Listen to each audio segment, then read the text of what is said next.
ஆண்டவராக இயேசு கிறிஸ்து நாமத்தினாலே மீண்டும் ஸ்பிரிச்சுவல் சயின்ஸ் இந்த ஆன்மீக அறிவியல் நிகழ்ச்சிக்கு உங்களை அன்பாய் வரவேற்கிறோம். தொடர்ச்சியாக நாம் Q&A செக்ஷன், அதாவது கேள்வி பதில் பார்த்து கொண்டே வருகிறோம். அதில் கால்வினிசம் அப்படிங்கிற ஒரு உபதேசத்தை குறித்து அதில் உள்ளதான 5 காரியங்கள், அதில் 4 நம்ம பார்த்துட்டோம். அதை நீங்கள் பார்க்கணுன்னா இதுக்கு முன்னாடி உள்ளதான 2 எபிசோடை பார்த்தீங்கன்னா உங்களுக்கு அதுக்கான டீட்டெயில்ஸ் கிடைக்கும். இன்றைக்கி உள்ள நுணுக்கமான உபதேச கோளாறுகள் எந்த அளவுக்கு, அதாவது ரொம்ப பெருசாக மைல்டாக, அது ரொம்ப பெருசாக தெரியாது, மைல்டாக தெரியும், ஆனால் மிகப்பெரியதான வேறுபாடை உண்டாக்கும். அப்படிப்பட்டதான உபதேச முரண்பாடுகள் அப்படின்னு சொல்லலாம். அதை பற்றி நீங்கள் தெரிஞ்சுக்கலாம்.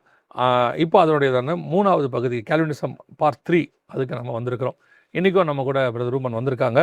அவங்ககிட்ட நம்ம கேள்விகளுக்கு நம்ம கடந்து போக போகிறோம். அதுக்கு முன்னாடி அவங்களுடைய சேனல் இருக்குது, வைஸோ பைபிள் அப்படின்னு சொல்லி, அந்த சேனல் போய் பாருங்கள். அதுலேயும் இந்த காரியங்கள்லாம் பேசப்படுது. இன்னும் நிறைய காரியங்கள் இருக்குது, அதை நீங்கள் பார்க்கலாம். Praise Lord brother. Praise Lord. உங்களை சந்திப்பதில் ரொம்ப சந்தோஷம். Thank you once again for your invitation. தொடர்ச்சியாக நம்ம கால்வினிசத்தை பற்றி நம்ம பார்த்துக்கிட்டே இருக்கிறோம் இல்லையா? நான் நெட்டில் போய் இதை பற்றி படித்த போது கால்வினிசம் வர்சஸ் அர்மெனிசம் அப்படின்னு ஒன்று இருக்குது இல்லையா? அர்மெனிசம் அப்படின்னு நினைக்கிறேன். ஆமாம். ஸோ நம்ம அதில் கால்வினிசம் பற்றி பேசிக்கிட்டே இருக்கிறோம். சரி, இப்போ நம்ம அதில் துலிப் அப்படின்னு சொல்லி ஒரு 5 காரியங்கள் ஃபஸ்ட்டு இதில் நீங்கள் பேசுனீங்க. 4 பார்த்துட்டோம் நம்ம இப்போ இல்லையா? ஆமாம். இர்ரெசிஸ்டபிள் கிரேஸ்ன்னு சொல்லி, கிருபையானது எல்லாருக்கும் பொதுவானது, அது குறிக்கப்பட்ட ஒரு சிலருக்கு மட்டுமல்ல, இது எல்லாருக்கும் பொது. கர்த்தர் எல்லாருக்காகவும் மரித்தார், எல்லாருக்காக ரத்தம் சிந்தினார் அப்படிங்கிறதான ரொம்ப தெளிவான ஒரு விஷயத்தை பார்த்தோம். இன்றைக்கி நம்ம என்ன பிரதர் பார்க்க போகிறோம்? So all glory to Jesus. Once again thank you so much for your invitation. இன்றைக்கி நம்ம என்ன பார்க்க போகிறோம் அப்படின்னா, அந்த கடைசி இதுக்கு நம்ம வந்திருக்கோம். என்ன அப்படின்னு பார்த்தீங்கன்னா, பெர்சிவரன்ஸ் ஆஃப் த சயின்ஸ். இதுக்கு போகிறதுக்கு முன்னாடி ஒரு சின்ன இன்ட்ரோடக்ஷன் சொல்லணும்னு விரும்புகிறேன். எப்போவுமே ஸ்பிரிச்சுவாலிட்டியில் வந்து கொஷின்ஸ் நிறையா வரும், வர்றது தப்புன்னு இல்லை. ஆனால் அந்த கொஷின்ஸ் வந்து எந்த இடத்துல நம்ம நிப்பாட்டணுங்கிறதும் ஒருத்தருக்கு தெரியணும். ஆமாம், உண்மையில் என்னென்னா, இப்போது கிரியேஷனை பற்றி நீங்கள் கேட்க போகிறீங்க. ஏவாள் எலும்புலேருந்து எடுத்தாங்க. அவங்க எங்கேருந்து வந்தாங்க? ஆதாம். ஆதாம் எங்கேருந்து வந்தார்? மண்ணிலேருந்து வந்தார். அப்போ மண் எங்கேருந்து வந்துச்சு? கர்த்தர் வானத்தை பூமியும் சிருஷ்டித்தார். கர்த்தர் எங்கேருந்து வந்தார்? இங்கே நிறுத்திடணும் அந்த கேள்வியை. ஏன்னா கர்த்தருக்கு வந்து எல்லாத்தையும் நமக்கு எக்ஸ்பிளைன் பண்ணணும்னு ஒன்று இல்லை. 2வது, மறைவானவைகள் கர்த்தருடையவைகள். சிலது சொன்னாலும் நமக்கு புரியாது. அதாவது இந்த ஆளுக்கு இவ்வளோதான் தெரியப்படுத்தணும்னு பைபிள் வச்சுருக்கு, அவ்வளோதான் தெரியப்படுத்த முடியும். இப்போ நீங்கள் இன்ஜினியரிங்கில் பயங்கரமாக படிச்சிருப்பீங்க. ஒரு மெடிக்கலில் ஒரு ஆப்ரேஷன் நடக்கும்போது அதை பற்றின ஒரு காம்ப்ளிகேட்டான விஷயத்தை எக்ஸ்பிளைன் பண்ணால் உங்களுக்கு புரியுமா? புரியாது. அப்போ அந்த டாக்டர் உங்கள்கிட்ட சொல்ல வேண்டியது என்னென்னா, இந்த ஆப்ரேஷன் பண்ண போகிறோம், இதனால் இந்த ரிசல்ட் கிடைக்கும், அவர் பாதுகாக்கப்படுவார், இத்தனை நாளில் வெளியே வருவார், நீங்கள் கவலைப்பட, இவ்வளோ தான் வேணும். அதில் நீங்கள் நியூராலஜிக்குள்ளே உள்ள போனீங்கன்னா இந்த நரம்புக்குள்ளே இத்தனை விதமாக இருக்குது, அது சொன்னால் உங்களுக்கு தேவையில்லை தான் இல்லையா? கரெக்ட். ஸோ அவர்கிட்ட அந்த கேள்வி நீங்கள் கேட்க வேண்டியதில்லை, அதை நிறுத்திட்டா போதும். ஆமாம், அதை தான் நீங்கள் சொல்ல வரீங்க. எக்ஸாக்டாக சொன்னீங்க. இதில் என்னென்னா, ஒருவேளை சில பேர் என்ன யோசிப்பாங்கன்னா, எல்லாம் தெரிஞ்சுக்கிட்டா தான் நான் நம்புவேன் அப்படின்னு யோசிச்சாங்கன்னு வச்சுக்கோங்களேன், இந்த உலகத்தில் பேராசிட்டமால் மாத்திரை கூட அவங்களால போட முடியாது. எக்ஸாக்ட்லி. ஏன் அப்படின்னா, பேராசிட்டமால் போட்டால் காய்ச்சல் போகுங்கிறது ட்ரூத்து, நிரூபிக்கப்பட்ட உண்மை, அதுக்கு சான்று நிறையா இருக்குது. ஆனால் பேராசிட்டமால் போய் ஒவ்வொரு அணுக்கள்லையும் என்ன செய்யுங்கிறது இன்றைக்கி வரைக்கும் யாருக்கும் தெரியாது. ஒருவேளை இவங்க கேட்பாங்க, நீங்கள் என்ன மெடிக்கல் டாக்டரா அப்படின்னு கேட்கும்போது நான் ஒரு சின்ன அனாலஜி சொல்கிறேன். நம்ம உடம்புக்குள்ளே ஹார்மோன்ஸ் இருக்குது. தைராய்டுங்கிறது ஒரு ஹார்மோன், இன்சுலின்ங்கிறது ஒரு ஹார்மோன், இது மாதிரி நிறைய ஹார்மோன்ஸ் இருக்குது, என்சைம்ஸ் இருக்குது. இந்த என்சைம்ஸ் இன்னும் நம்ம உடம்புக்குள்ள எத்தனை இருக்குங்கிறது யாருக்குமே தெரியாது. ஓகே, இன்னைக்கு வரைக்கும் தெரியாது. எத்தனை என்சைம்ஸ் இருக்குது உடம்புக்குள்ள, அது எத்தனை என்சைம் செக்ரேட் பண்ணுது நம்ம பாடி அப்படிங்கிறது இன்னைக்கு வரைக்குமே ரிசர்ச் தான் பண்ணிட்டு இருக்கமே ஒழிய அதை நம்ம இன்னும் முழுசாக புரிஞ்சிக்கல.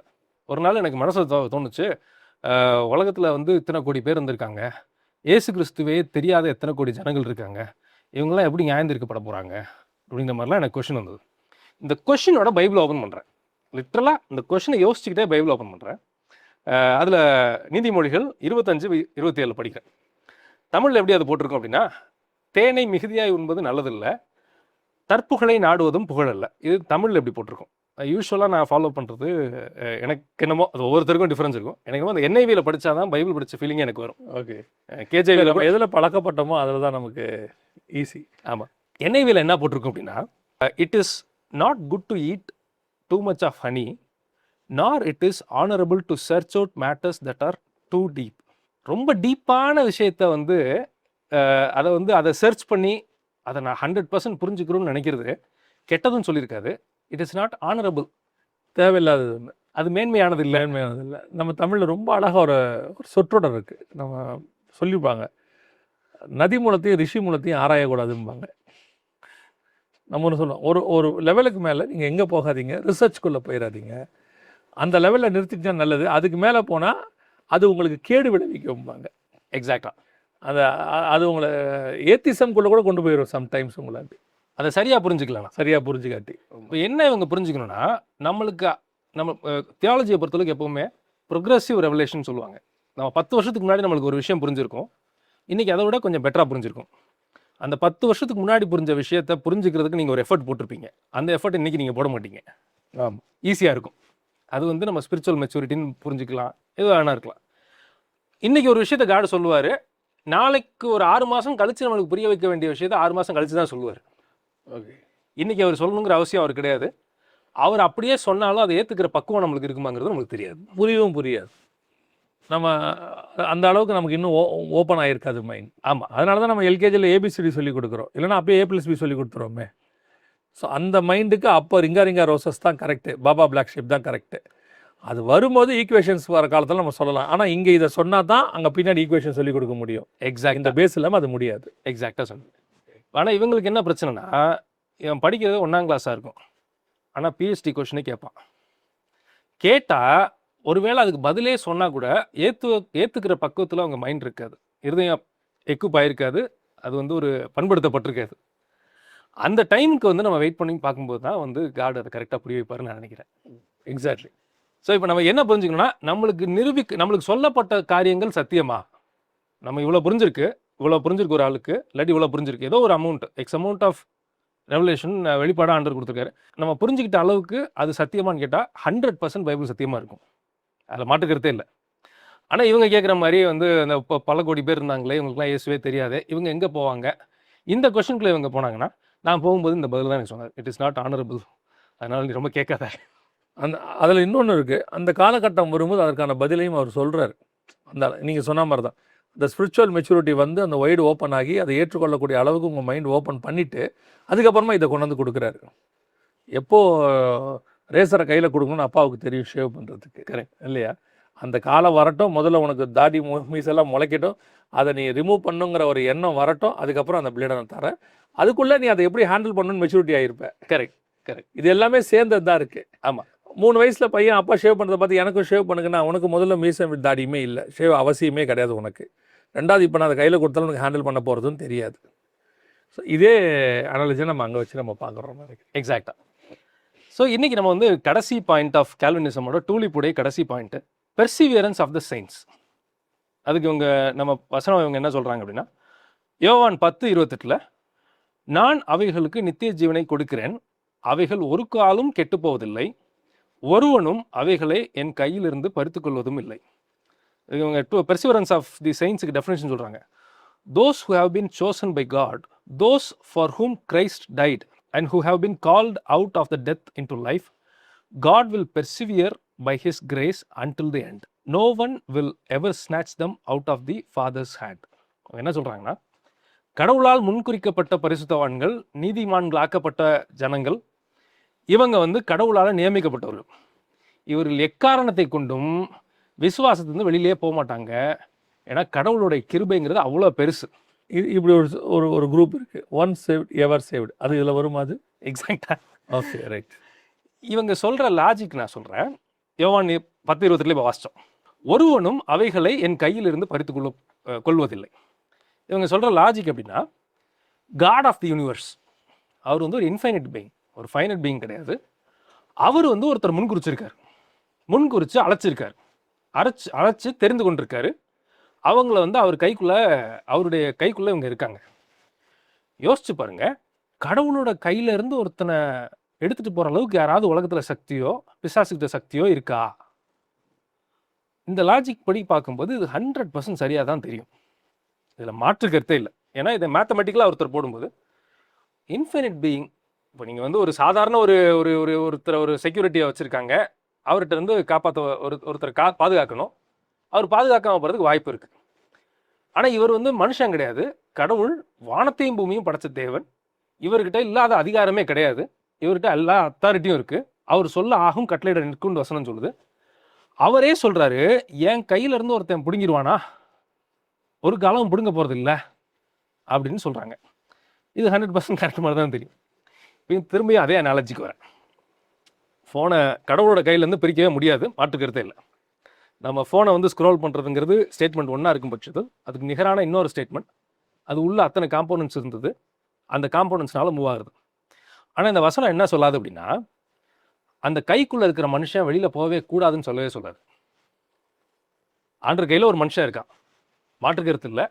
ஆண்டவரோட கையிலேருந்து ஒரு மனுஷனை எடுக்க முடியுமான்னு கேட்டால் முடியவே முடியாது. ஆனால் அந்த மனுஷன் வெளியில் நடந்து போகக்கூடாதா? இன்னும் கொஞ்சம் ஈஸியாக சொல்லணும்னா, தேவன் கையிலேருந்து யாரும் அதை பறிக்க முடியாது, ஆனால் அவன் நினச்சா அந்த கையை விட்டு போகலாம். எக்ஸாக்டாக சொன்னீங்க. இதுதான் தன்னாட்சி அவனுக்கு கொடுக்கப்பட்ட சுதந்திரம். ஒருவனும் என் கையிலேருந்து பறித்து கொள்ள மாட்டான் போது யூதாஸ் எப்படி போனா? ஆண்டவர் சொல்ற, நீ செய்வதை துரிதமாய் செய், அவன் புறப்பட்டு போனான். அவன் தான் போனான்.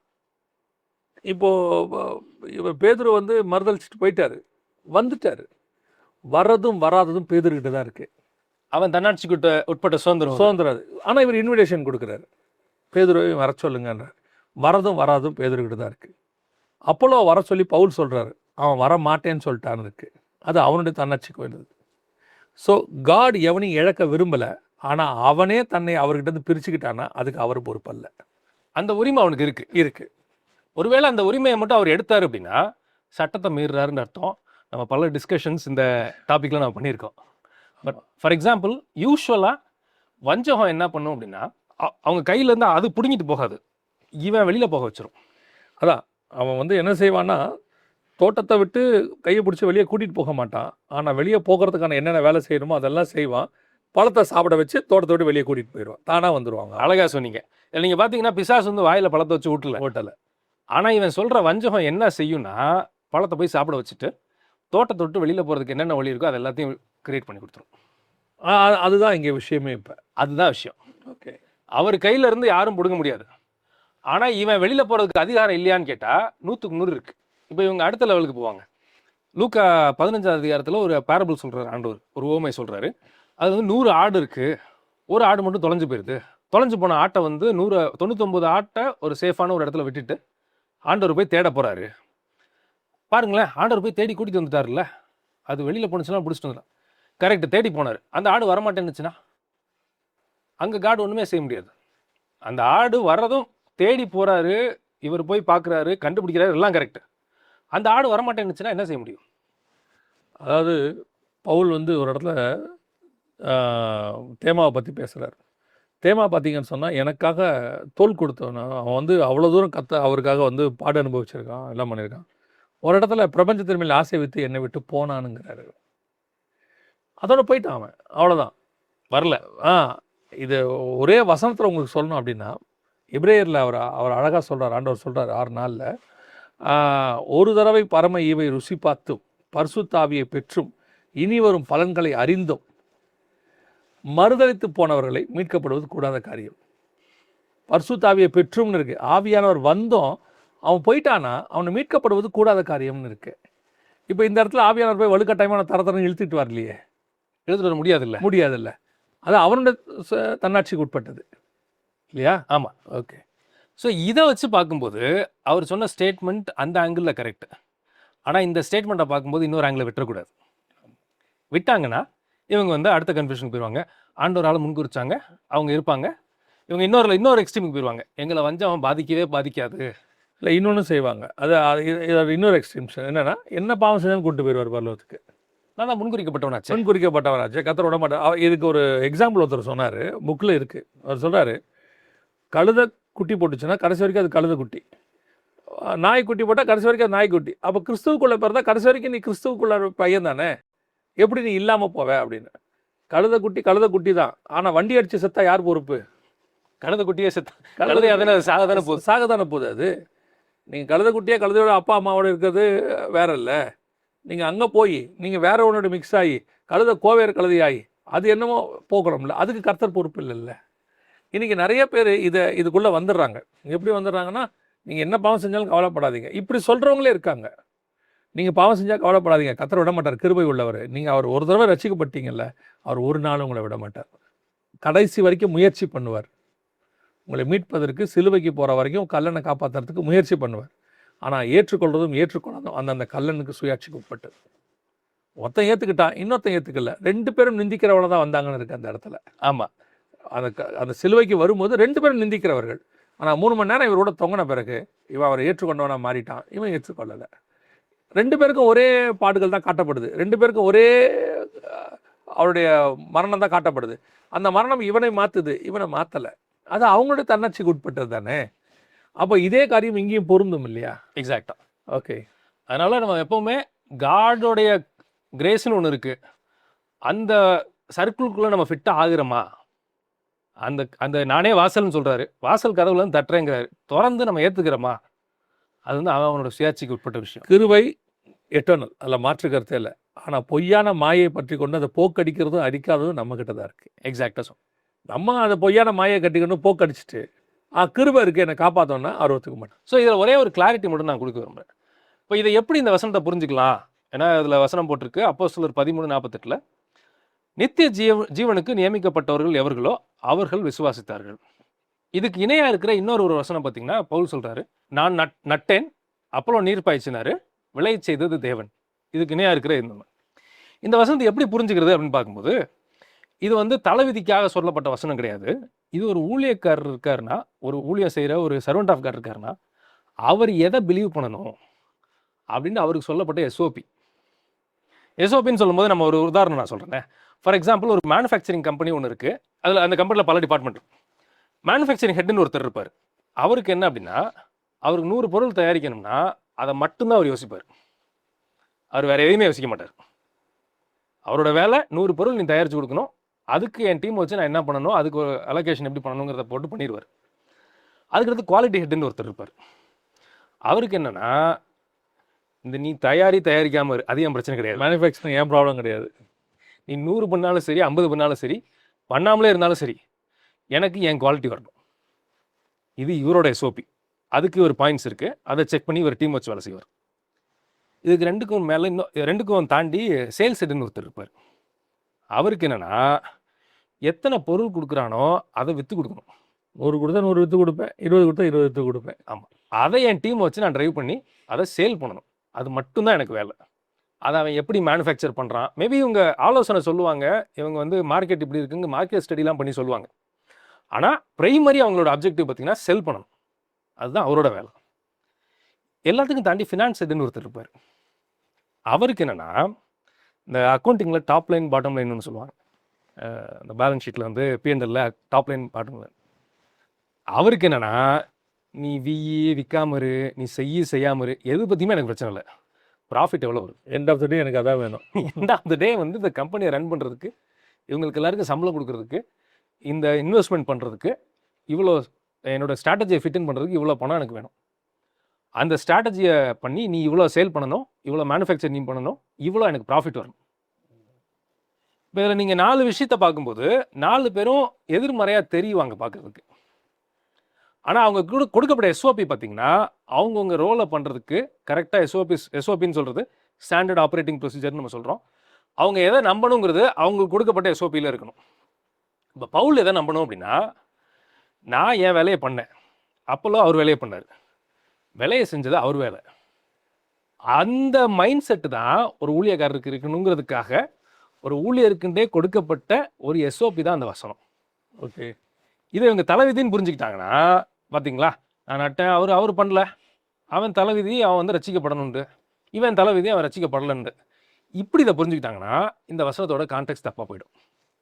ஸோ அந்த புரிஞ்சுக்கிற ஆங்கிள்ஸ் வெரி இம்பார்ட்டண்ட்டாக இருக்குது. ஆமாம், அந்த எந்த எந்த ஆங்கிள்லேருந்து அதை பார்க்குறாங்கன்றது தான் ரொம்ப முக்கியமாக. ஆமாம் இல்லையா? அதாவது சமீபத்தில் ஒரு வீடியோ ஒன்று பார்த்தேன். அந்த வீடியோவில் அழகாக அந்த லாஸ்ட்டு ஷாட்டை காட்டுறாங்க. அந்த லாஸ்ட்டு ஷாட்டில் பார்த்தீங்கன்னு சொன்னால் ஒரு ஆள் ஒரு குழந்தைய வச்சு தள்ளுறாரு. உடனே பாருங்கள் எவ்வளோ கொடூரமாக அந்த பிள்ளையை பிடிச்சி தள்ளுறான் பாருங்க அப்படின்னு சொல்லி. அதுக்கு முந்தின சீன் பார்த்தீங்கன்னா, அந்த குழந்தை மேலே வந்து ஒரு இது விழுது, ஒரு ஒரு ஒரு ஒரு மரமோ ஏதோ ஒன்று வந்து விழுது. இவர் ஓடி போய் அந்த குழந்தைய தள்ளுறாரு. இப்போ அந்த குழந்தை தள்ளனோட மரம் விழுந்துச்சு, குழந்தை காப்பாற்றப்பட்டுருச்சு. இந்த ஆங்கிளை மட்டும் பார்த்துருக்கிறவங்களுக்கு கொடூரமான ஒரு ஆள் பிள்ளையை பிடிச்சி தள்ளுறான் பாருங்க அப்படி. அந்த மாதிரி தான் இதுவும் நான் நினைக்கிறேன். ஸோ அந்த ஒரு ஆங்கிளை மட்டும், ஸ்டேட்மெண்ட் ஒன்றை மட்டும் இவங்க புரிஞ்சுக்கிட்டாங்கன்னா பாத்தீங்களா நீங்க சொன்ன மாதிரி அந்த பாருக்கு எவ்வளவு மோசமான ஆளா அந்த ஆள் இருந்திருக்கான். ஆனா அவர் பண்ற விஷயம் எவ்வளவு ஒரு மேன்மையான விஷயங்கிறது அடுத்த கேமரால இருந்து பார்த்தா தான் தெரியும். அதான் தெரியுது. அதே மாதிரி தான் வசனத்தை காட்ஸ் வெளிச்சத்துலேருந்து நம்ம அண்டர்ஸ்டாண்ட் பண்ணிட்டோம்னா அந்த வசனம் நம்ம சேஃபாக பார்த்துக்கும். அந்த காட்ஸ் இன்சைட் இல்லாமல் சொல்லப்போனால் பிசாசு கூட வசனத்தை பேச முடியாது. எக்ஸாக்ட்லி அதெல்லாம் சொல்ல வந்தேன். பிசாசோட இன்சைட்லேருந்து பார்த்தாங்கன்னா மரணத்துக்கு எதுவும் போயிடுவாங்க. அதுக்குள்ளே விஷம் இருக்கும். அதாவது உண்மை பால் இருக்குது, பாலில் விஷத்தை மட்டும் சேர்த்து அவன் சொல்லுவான். பார்த்தீங்களா உங்கள் ஆண்டவர் நல்லவரா பாருங்களா, வேலையை செய்யலைங்கிறதுக்கு மனுஷனை போய் தண்டிச்சாருன்னா இதெல்லாம் நியாயமா? காரணம் அவர் தானே. காரணம் அவர் தானே. அவர் மேலே எல்லா தப்பையும் வச்சுக்கிட்டு மனுஷங்களுக்கு அன்னையிலேருந்து குறை சொல்லிக்கிட்டே இருக்காரு பாருங்கம்பா. லாஜிக்கலாக கரெக்டாக இருக்கும். நல்ல உதாரணம், நல்லா இருந்துச்சு. கால்வினிசம் இதோடு கூட முடிவது. நம்ம அடுத்த ஒரு கேள்வி பதிலுக்குள்ள வேற ஒரு விஷயத்துக்குள்ள நெக்ஸ்ட் எபிசோடில் போகிறோம். தொடர்ந்து பாருங்கள். இந்த 3 எபிசோட் தொடர்ந்து பார்த்தீங்கன்னா இந்த கால்வினிசத்தை பற்றி உங்களுக்கு தெளிவாக புரியும். ஏற்கனவே சொன்ன மாதிரி பிரதரோட சேனல் இருக்குது, ஒய்ஸோ பைபிள், அதில் பாருங்கள். அதே மாதிரி உங்களோட கேள்விகளை இந்த வலைத்தளத்துக்கும் அந்த இமெயில் ஐடிக்கும் இந்த ஒரு வாட்ஸ்அப் நம்பருக்கும் அனுப்புங்க. உங்களுக்கு பிரயோஜனமாக இருக்கும். இந்த ப்ரோக்ராம் நம்மளோட HLM YTV 2லேயும் வருது, அதுலேயும் நீங்கள் பார்க்கலாம். கர்த்தருக்கு சித்தமானால் வருகை தாமதிக்குமானால் மீண்டும் இன்னொரு எபிசோட் வழியாக உங்களை சந்திக்கிறோம். God bless you. தேங்க்யூ.